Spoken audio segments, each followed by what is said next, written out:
Assalamualaikum warahmatullahi wabarakatuh. Selamat pagi adik-adik. Bagaimana kabarnya kalian? Semoga semuanya diberikan kesehatan ya. Nah, sebelum memulai pelajaran, mari kita berdoa menurut kepercayaan masing-masing. Berdoa mulai. Selesai. Perkenalkan, nama kakak Umi Mahfudatin Maulidiah. Panggil saja Kak Umi. Nah, untuk absensi akan kakak kirim linknya di grup WA ya. Hari ini kita akan belajar tentang mengelola surat atau dokumen. Nah, ada yang sudah tahu belum apa itu surat? Surat yaitu susunan atau hasil tulisan yang berisi suatu pernyataan dari penulis yang bertujuan untuk menyampaikan informasi kepada pihak yang dikehendaki. Fungsi surat selain berfungsi sebagai media komunikasi, surat juga memiliki fungsi 1. Sebagai wakil suatu instansi atau unit usaha. 2. Sebagai bahan pembuktian. 3. Sebagai pedoman untuk mengambil tindakan lebih lanjut dari suatu masalah. 4. Sebagai alat pengukur kegiatan suatu instansi. 5. Sebagai media atau sarana untuk memudahkan dan memperpendek jarak. Pembagian surat ada yang menurut sifatnya, yaitu 1. Ada surat pribadi atau prive. Nah, surat pribadi ini yaitu surat yang ditulis seseorang dan isinya menyangkut kepentingan pribadi seseorang. Nah, macam-macam surat pribadi, ada surat pribadi yang bersifat kekeluargaan. Contohnya ada surat perkenalan, surat untuk orang tua, surat untuk adik, kakak, dan lain sebagainya. Nah, yang kedua ada surat pribadi yang bersifat setengah resmi. Ini contohnya yaitu seperti surat lamaran pekerjaan, surat izin tidak masuk sekolah, surat izin tidak masuk kerja, dan lain sebagainya. Nah, ciri-ciri surat pribadi ada 4, yaitu yang pertama adanya gaya bahasa sangat personal, bebas, tidak resmi, serta penggunaan bahasa sehari-hari diperbolehkan. Yang kedua ada sistematika penyusunan surat yang baku tidak ada. Yang ketiga, beragamnya kesan, amanat, dan isi surat itu tergantung keinginan atau keperluan si pembuat surat. Yang keempat, ada kop surat dan aturan penulisan surat resmi lainnya tidak diperlukan dalam surat jenis ini. Nah, manfaat dalam menulis surat pribadi yaitu tersampaikannya pesan walaupun jaraknya jauh. Terus akan mempererat tali persaudaraan. Terus sebagai sarana latihan menulis yang efektif. Surat niaga, yaitu surat yang dibuat oleh badan-badan usaha atau perusahaan untuk kepentingan niaga. Nah, surat niaga itu contohnya seperti surat permintaan, surat penawaran, surat pesanan, surat pengiriman barang, surat pengakuan penerimaan pembayaran, dan lain sebagainya. Yang ketiga ada surat dinas. Surat dinas itu yaitu surat yang dibuat oleh instansi pemerintah yang berisi masalah-masalah kedinasan. Nah, surat dinas itu ada 2. Ada surat dinas swasta dan ada surat dinas pemerintah. Untuk surat dinas swasta yaitu surat dinas yang dibuat oleh instansi swasta. Contohnya seperti surat penugasan, surat penelitian, dan surat pemberhentian. Untuk yang surat dinas pemerintah, yaitu surat dinas yang dibuat oleh instansi pemerintah. Contohnya surat perintah tugas, surat perjalanan dinas, dan surat teguran. Nah, ketentuan untuk menyusunan surat dinas yaitu ada 10. Yang pertama, ada pembuatan surat dengan singkat, jelas, dan menggunakan bahasa yang baik. Yang kedua, tidak menggunakan bahasa yang asing. Yang ketiga, penggunaan kata-kata yang nyata dan positif. Yang keempat, menghindari pengulangan kata atau kalimat yang sama. Jadi nggak boleh pakai kalimat dan kata yang sama. Yang kelima, sebaiknya dibuatkan surat dalam bentuk formulir. Yang keenam, alamat surat ditujukan untuk pejabat yang dituju, bukan kepada instansi. Terus yang ketujuh, ada menggunakan istilah saudara atau bapak atau ibu untuk pejabat yang dituju. Yang kedelapan, adanya penggantian istilah dengan menggunakan kata kami. Yang ke-9, ada tidak memerlukan kalimat penutup. Yang penutup yang berlebihan ya. Yang ke-10 yaitu ada apabila mengakhiri surat cukup dengan menyebutkan jabatan, tanda tangan, dan nama pejabat. Nah, surat menurut jangkauannya ada surat internal dan surat eksternal. Surat internal itu surat yang dikirim oleh pimpinan kepada unit-unit di lingkungan instansi atau surat yang dikirim oleh unit atau pejabat lainnya dalam instansi yang sama.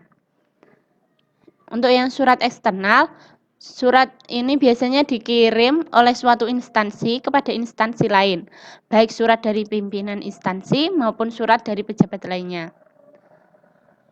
Nah, untuk menurut prosedur pengurusan, yaitu ada surat masuk dan ada surat keluar.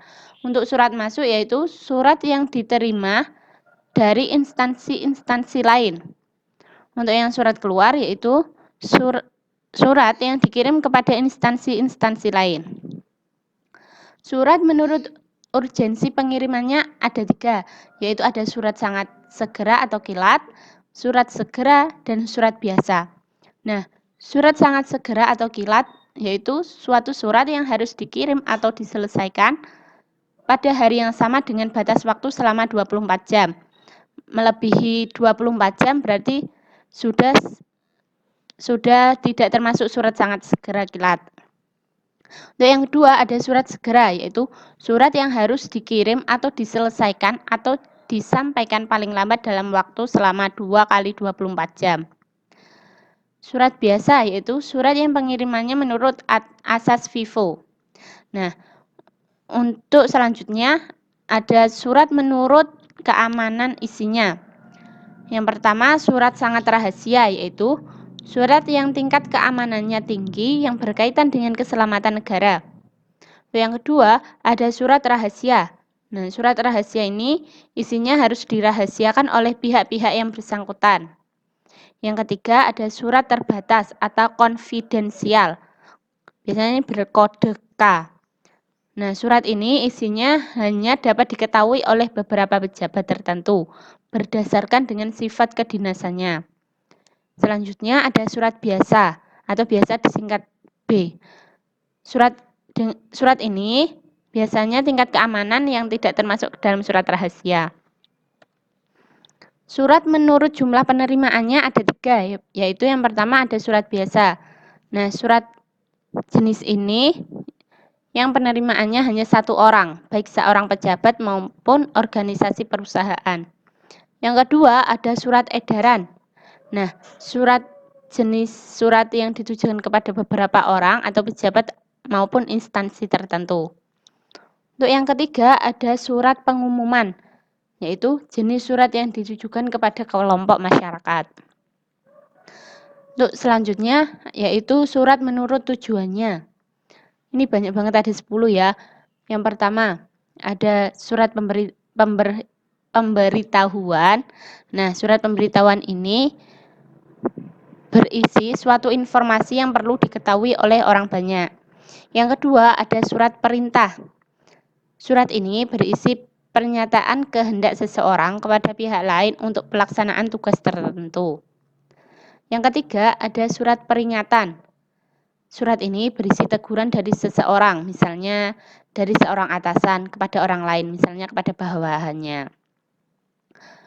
Terus yang keempat ada surat permintaan. Nah, surat ini berisi menghendaki orang lain untuk melakukan suatu langkah atau perbuatan untuk keperluan si pembuat surat. Untuk selanjutnya ada surat panggilan. Nah, surat ini merupakan surat dari seseorang, misalnya seorang atasan kepada orang lain, misalnya saja seorang bawahan, supaya pihak yang bersangkutan segera menghadap untuk menemui si pengirim surat. Yang selanjutnya yaitu ada surat keputusan. Jenis surat ini merupakan surat yang membuat suatu kebijaksanaan. Selanjutnya ada surat susulan. Surat ini merupakan surat yang membuat suatu kebijaksanaan. Nah, surat ini biasanya dikeluarkan oleh pimpinan. Selanjutnya ada surat perjanjian. Jenis surat ini berisi kesepakatan atau pihak yang satu dengan pihak lainnya untuk melaksanakan sesuatu. Selanjutnya ada surat izin. Surat ini merupakan surat keterangan yang diberikan kepada seseorang untuk memperoleh suatu hak atau fasilitas atau dispensasi yang bukan menjadi milik atau kewenangannya. Selanjutnya yaitu surat laporan. Surat ini berisi informasi yang disampaikan oleh bawahan kepada atasan. Nah, surat menurut wujudnya yaitu ada contohnya seperti kartu pos, warkat pos, surat bersampul, nota, memorandum, telegram, dan surat pengantar. Selanjutnya yaitu model pencatatan surat atau dokumen dan keluar. Yang pertama yaitu ada model buku agenda. Nah, buku agenda ini artinya dalam bahasa Belanda yaitu sejenis buku atau buku catatan yang dipergunakan untuk melakukan pencatatan atau untuk melakukan pendaftaran semua surat, baik surat yang diterima atau surat masuk, dan surat yang akan dikirim atau surat keluar oleh suatu kantor atau organisasi. Nah, untuk selanjutnya ada buku ekspedisi. Jenis buku ini biasanya dipergunakan sebagai tanda bukti penerimaan, pengiriman, atau pendistribusian surat atau barang. Yang kedua ada model kartu kendali. Kartu kendali ini yaitu jenis kartu dalam bentuk selembar kertas yang memiliki ukuran 10 x 15 cm yang di dalamnya berisi data-data seperti indeks, isi ringkas, lampiran, dari, kepada, tanggal surat, nomor surat, pengolah, paraf, tanggal terima, nomor urut, M atau K, kode, dan catatan. Nah, fungsi kartu kendali yaitu sebagai ganti buku agenda. Yang ketiga ada model tata naskah atau biasanya yang disebut takah. Nah, takah ini yaitu suatu informasi administrasi dalam rangka pemeliharaan dan penyusunan data-data dari semua tulisan tentang segi-segi tertentu dari suatu persoalan pokok yang disusun secara kronologis dalam sebuah berkas. Selanjutnya ada pengelolaan surat masuk dan surat keluar. Nah, prosedur pengelolaan surat masuk dan surat keluar dalam organisasi perusahaan yaitu ada prosedur pengelolaan surat masuk, itu berupa penerimaan, penyortiran, pencatatan, mengagendakan surat masuk, pengarahan dan penerusan, ada penyampaian surat, ada penyimpanan arsip surat masuk. Untuk yang kedua ada prosedur pengelolaan surat keluar, yaitu berisi persiapan, pembuatan konsep atau draft surat, terus ada persetujuan draft surat, ada mengagendakan surat, pengetikan konsep, pemeriksaan konsep, penandatangan surat, pemberian cap, melipat surat, penyampulan surat, pengiriman surat. Selanjutnya ada prosedur penataan surat. Nah, di dalam prosedur penataan surat ada 3 asas, yaitu yang pertama ada asas penataan surat yang biasanya disebut dengan asas kearsipan. Nah, asas kearsipan ini merupakan suatu pedoman penyelenggaraan kegiatan pengelolaan surat yang disesuaikan dengan kedudukan unit kerja dalam suatu perusahaan atau organisasi. Nah, untuk asas kearsipan ada 3 bentuk. Yang pertama ada asas sentralisasi, asas desentralisasi, dan asas gabungan. Nah, untuk asas sentralisasi itu merupakan asas penyelenggaraan kearsipan yang dipusatkan dalam suatu bagian organisasi unit kerja tersendiri. Yang kedua ada asas desentralisasi, merupakan asas penyelenggaraan kearsipan yang tidak dipusatkan pada suatu unit tertentu, tetapi dilakukan unit atau bagian secara sendiri-sendiri. Untuk asas yang ketiga yaitu ada asas gabungan. Nah, asas gabungan ini merupakan Asas penyelenggaraan kearsipan dengan memadukan kelebihan asas sentralisasi dan asas desentralisasi sehingga dapat meminimalisir kelemahan yang terdapat di kedua asas tersebut. Yang kedua yaitu ada sistem penyampaian dokumen. Nah, sistem penyampaian dokumen ini ada 5 sistem. Yang pertama ada sistem abjad atau alphabetic filing system. Nah, sistem abjad ini yaitu sistem penyimpanan berdasarkan abjad yang disusun mulai dari huruf A sampai Z. Yang kedua ada sistem masalah atau subject filling system. Nah, sistem masalah ini yaitu sistem penyimpanan berdasarkan pokok permasalahan dalam suatu surat atau dokumen. Selanjutnya ada sistem wilayah atau geographic filling system. Sistem wilayah ini merupakan sistem penyimpanan berdasarkan letak wilayah dengan berpedoman pada daerah atau kota. Selanjutnya ada sistem tanggal atau chronological filling system. Sistem tanggal ini merupakan sistem penyampaian atau penyimpanan berdasarkan urutan waktu dari tanggal, bulan, dan tahun. Yang sistem terakhir yaitu sistem nomor atau numeric filling system. Nah, sistem ini yaitu sistem penyimpanan berdasarkan urutan nomor. Nah, untuk tugas nanti saya kirim ke grup, nanti bisa dikerjakan. Dikirim ke Google Classroom. Nanti linknya akan saya kirim di grup WA ya. Terima kasih. Semoga ilmu tadi bermanfaat. Wassalamualaikum warahmatullahi wabarakatuh.